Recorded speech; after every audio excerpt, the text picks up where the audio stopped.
تسلم ايديكم ما شاء الله. هنا الشغل بعد الشغل يا رجاله. طب ده بيعمل ايه ده اصلا ده؟ يا نهار ابيض. ده اللي بيعزل حراره الفرن ما تطلعش على محابس النوم، اه تخليها تتقل وتنفس. اه. ونفس الكلام يعزل حراره البوتاجاز ان هي لا تنزل تحت. لا، هو بيعزل من فوق لتحت. اه. من في العين بيطلع حرارتها لفوق. الله ينور عليك. وايه ده والحاجات دي كلها سليمه على كده يا مصطفى؟ ما هو ده شمع الاشعال. كل ده انا الغيه. لا مش هنلغيه، هو زي ما هو. اه بس مش هيبقى شغال اشعال مش يعني. هيبقى شغال اللي مقصود، مش هيبقى شغال هو زي ما كان شغال معاك العيون اللي شغال. بس وهو جديد ما كانش بالمنظر ده طبعا. انت بتقول بقاله 7 8 سنين. اه وكتر خيره بقى. ايوه ايوه. الله ينور عليك. بسم الله. ادي كده البوتاجاز اتفور. وكانت المشكله يعني في شويه مشاكل بصراحه. البوتاجاز ده بصوا لو هناخد بالنا هنا كده، بصوا العين ديت اهي وبقيتها اهي. ان شاء الله نتابع مع بعض خطوه خطوه كده. الصاجه طبعا او الوش ده راكب ماشي. دي ما كانتش عايزه تطلع لان دي كانت لازقه. عايزين حلها ان هي كانت اتشالت بقى بالصاروخ. اتفورت عشان خاطر نطلع بالوش ونشغل بقى ايه. محتاج تسليك. والاشعال بايظ. قال لي الاشعال هيتكلف بصراحه. قلت له الغي الاشعال مش لازم. طيب مشاكله ايه البوتاجاز ده؟ بص البوتاجاز ده بصوا مشكلته ان الباب ما بيقفلش. قال لي محتاج مفصلات تقريبا ثمنها 400 جنيه او 450 جنيه. تاني حاجه الاشعال بايظ. قلت له الغي الاشعال نشغل يدوي على طول. تالت حاجه في عيون مش سالكه. قال لي هنسلكها. رابع حاجه بقى الشوايه عشان ممكن ده خطأ برضك حد يقع فيه او حاجه. الشوايه هنا مشكلتها لما بنيجي نشغلها، لما بنيجي نشغل الشوايه اللي هي اللي فوق دي، مجرد ما بتشتغل بتطفي على طول. طب ايه مشكلتها دي؟ مش حكايه الشوايه بايظه حاجه. الشوايه دي النوع بتاعها ليه حساس، الحساس فيه مشكله. فقال لي نغير الحساس وكان ثمنه تقريبا بتاع 700 جنيه او 600 جنيه. ده حل. يا اما الحل التاني نشغل الشوايه ايه اوتوماتيك. بتاع ده مش اوتوماتيك، يدوي. نفتح الدين نشغل تشتغل، نقفل زي البوتاجاز. يعني في بوتاجازات قال لي كمان في انواع بوتاجازات العين بتسخن بتفصل. دي نفس فكره الشوايه ان هي كانت بتفصل ان فيها حساس. قال لي هنلغي الحساس خالص. قلت له ماشي. وتقريبا التكلفه برضه كانت حوالي بتاع 200 جنيه او حاجه زي كده. فان شاء الله نكمل مع بعض بقى ونشوف بامر الله. سيب يا بابا. ده كل ده هيتلغي بقى. قلت له الاشعال والحاجات دي الغيها تماما، مش عايزين اشعال ان هي كده كده اصلا عرضه للبوظان. وقال لي دي هو نصحني بصراحه. قال لي بلاش تصلحها اللي هي الحساس بتاع الشوايه اللي ثمنه 800 جنيه. قال لي ب 800 جنيه الحساس ده. وقال لي عرضه ان هو يرجع يبوظ تاني. فبلاش ايه، احسن خليه ايه يدوي كده على طول. طبعا ده بقاله سنين ما تفكش. ممكن يكون بقاله بتاع 7 سنين او حاجه. هنبدا بقى ايه نكمل. وقال لي ده برضه، قال لي ده ممكن شويه كده ويحتاج يتغير. ثمنه برضه بتاع 700 جنيه. ده اللي هو الفويل ده اللي بيعزل الحراره بتاعه الفرن ان هي تطلع فوق، مش العكس. بقول له يعني هو بيعزل الحراره فوق تنزل تحت. قال لي لا، هو بيعزل من تحت لفوق على كلامه هو يعني. دي كده المفصله الجديده اللي اتغيرت بتاعه الباب. ادي بص المجره بتاعتها اتاكلت ازاي.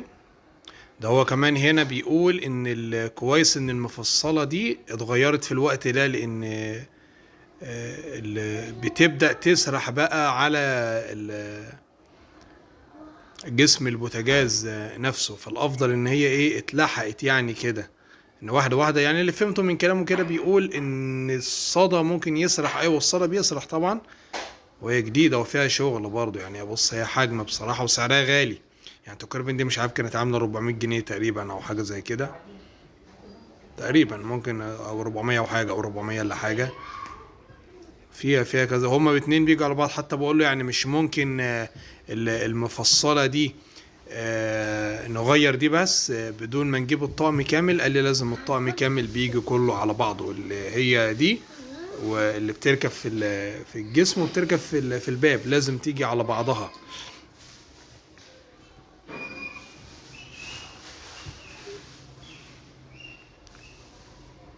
وبعد كده الباب بقى يبدأ ان هو يشتغل يعني على بعضه. ووضح هو بيقول كمان لما تيجي تشغل تخلي الباقي الباقي ب 45 درجة لو هتشغل الشواية والفرن مع بعض عشان خاطر ما يسخنش. هو فضل كده يعني، قال ده الافضل يعني والاحسن. تعمل نص من هنا. ينفع شحم بتاع عربيات؟ اي شحم عادي هنا كده اهو، لمسه كده اهو، بس لمسه هنا كل 15 يوم، كل 15 يوم، كل شهر مره، بحيث ان انت ما تقعدش تكتر كتير عشان العجل برضه ايه ما يليس ما يريحش.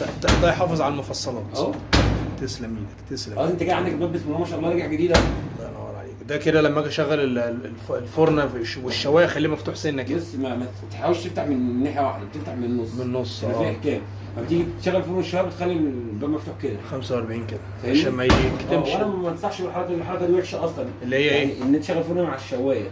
وصل لك في البوتاجازات الكويسه يخلوا الفرن والشوايه واحد واحد. الناس بتفتكر ان ده عيب، بس مع ان دي ميزه والله. اللي هي ايه؟ ان انت تشغل الفرن لوحده يسوي الاكل، بعد كده تشغل ايه؟ الشوايه. انما تشغل الاثنين مع بعض ده بيعمل ضغط جوه وحاجه مش كويسه، يخلي ممكن الزيت ينفجر، ممكن يحصل كذا حاجه. وصل لك؟ عشان خاطر كده انت بتقول تفتحه 45 درجه سنه كده. بس الاحسن منه كمان ان انت تشغل الفرن لوحده والشوايه لوحده. صح. وصل لك؟ تسلم ايدك يا درش.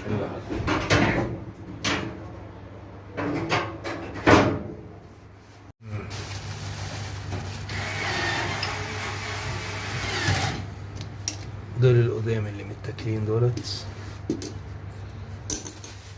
انا حتى ايوه يا مصطفى. يعني عشان ايه ما تجيش تدخل على الاولاد.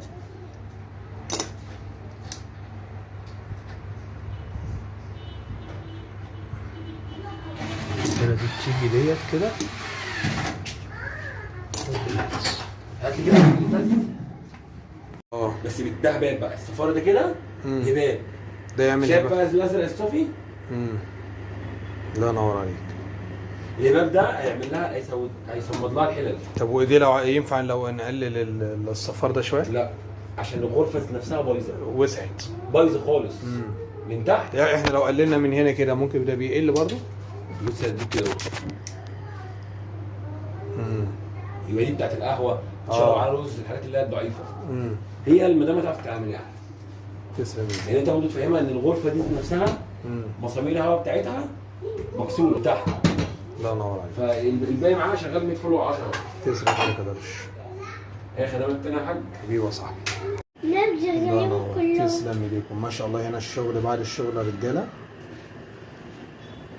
اللي عنده اي اضافه اي استفسار يسيب في التعليقات. بفضل الله تم كده الموضوع بقى، التسليك والحاجات دي كلها اللي كان شغال في القصه دي ودي كانت العين ضعيفه. الحمد لله انا بفضل الله الامور 100 100. دي كلمته قلت له نحاول نزودها اكتر من كده، قال لي لو زودنا دي اكتر من كده هيضطر يوسع في الماسوره، فبالتالي هتعمل نفس الشكل ده. قال لي هتعمل بقى ايه الصاده في الحلل والكلام ده. فبقول له خلاص لو ما نفعتش نهدي النار تاني. قال لي لا، ما هي لو وسعت الماسوره مش هينفع اللي احنا نقلل النار تاني، هتعوز بقى تغير البوابه ولا البتاع اللي قال عليها اسمها ايه دي. بس كده، والسلام عليكم ورحمه الله وبركاته. انت واحدة.